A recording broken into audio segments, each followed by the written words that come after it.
लेख हमारे मंडली के सदस्य भाई आनंद के संकलन से एक नैतिक कहानी आपके सामने पेश कर रहे हैं।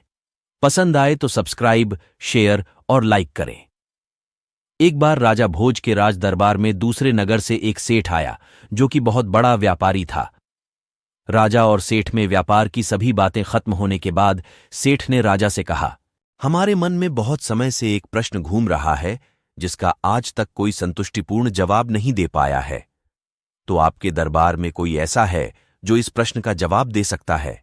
तो हम 100 सोने की मोहरें देंगे। सवाल यह था कि ऐसा कौन सा कुआं है जिसमें गिरने के बाद आदमी बाहर नहीं निकल पाता।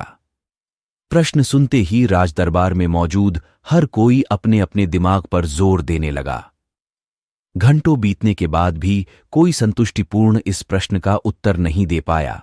आखिर में राजा भोज ने राज पंडित से कहा कि इस प्रश्न का उत्तर 7 दिनों के अंदर लेकर आओ, वरना आपको अभी तक जो इनाम धन आदि दिया गया है वापस ले लिए जाएंगे तथा इस नगरी को छोड़कर दूसरी जगह जाना होगा।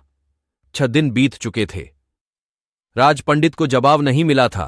निराश होकर वह जंगल की तरफ गया। वहां उसकी भेंट एक गडरिये से हुई। गडरिये ने पूछा, आप तो राज पंडित हैं, राजा के दुलारे हो, फिर चेहरे पर इतनी उदासी क्यों? यह गडरिया मेरा क्या मार्गदर्शन करेगा? सोचकर पंडित ने कुछ नहीं कहा।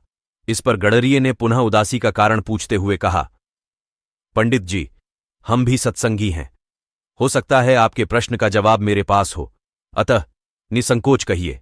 राज पंडित ने प्रश्न बता दिया और कहा कि अगर कल तक प्रश्न का जवाब नहीं मिला तो राजा नगर से निकाल देगा। गडरिया बोला, मेरे पास पारस है, उससे खूब सोना बनाओ। एक भोज, क्या लाखों भोज तेरे पीछे घूमेंगे? बस पारस देने से पहले मेरी एक शर्त माननी होगी कि तुझे मेरा चेला बनना पड़ेगा। राजपंडित के अंदर पहले तो अहंकार जागा कि 2 कौड़ी के गडरिये का चेला बनूं, लेकिन स्वार्थ पूर्ति हेतु चेला बनने के लिए तैयार हो गया। गडरिया बोला, पहले भेड़ का दूध पियो, फिर चेले बनो।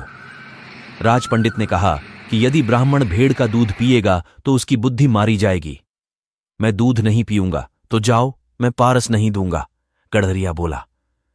राजपंडित बोला, ठीक है, दूध पीने को तैयार हूं, आगे क्या करना है?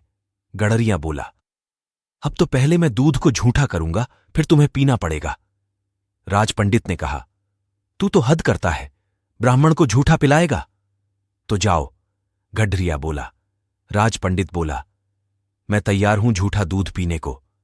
गडरिया बोला, वह बात गई, अब तो सामने जो मरे हुए इंसान की खोपड़ी का कंकाल पड़ा है, उसमें मैं दूध दोहूंगा, उसको झूठा करूंगा, फिर तुम्हें पिलाऊंगा, तब मिलेगा पारस, नहीं तो अपना रास्ता लीजिए। राजपंडित ने खूब विचार कर कहा, है तो बड़ा कठिन, लेकिन मैं तैयार हूं। गडरिया बोला। मिल गया जवाब, यही तो कुआं है, लोभ का, तृष्णा का, जिसमें आदमी गिरता जाता है और फिर कभी नहीं निकलता। जैसे कि तुम पारस को पाने के लिए इस लोभ रूपी कुएं में गिरते चले गए। तो दोस्तों, इस कहानी से हमें यह सीख मिलती है कि जीवन में कभी भी लोभ, मोह, अहंकार में नहीं फंसना चाहिए। ये मनुष्य में पाए जाने वाले कुएं की भांति वो निर्विकार है जो मनुष्य के जीवन में परेशानियां खड़ी कर देता है। इन निर्विकारों के चलते मनुष्य अक्सर गलत कर्म करता ही रहता है, जिसके चलते उन कर्मों का अंजाम एक ना एक दिन भुगतना पड़ता है। मेरे प्यारे मित्रों, यह कहानी कैसी लगी कृपया हमें कमेंट बॉक्स में बताएं और एंडी की डायरी ऑफिशियल पेज को सब्सक्राइब करें। धन्यवाद।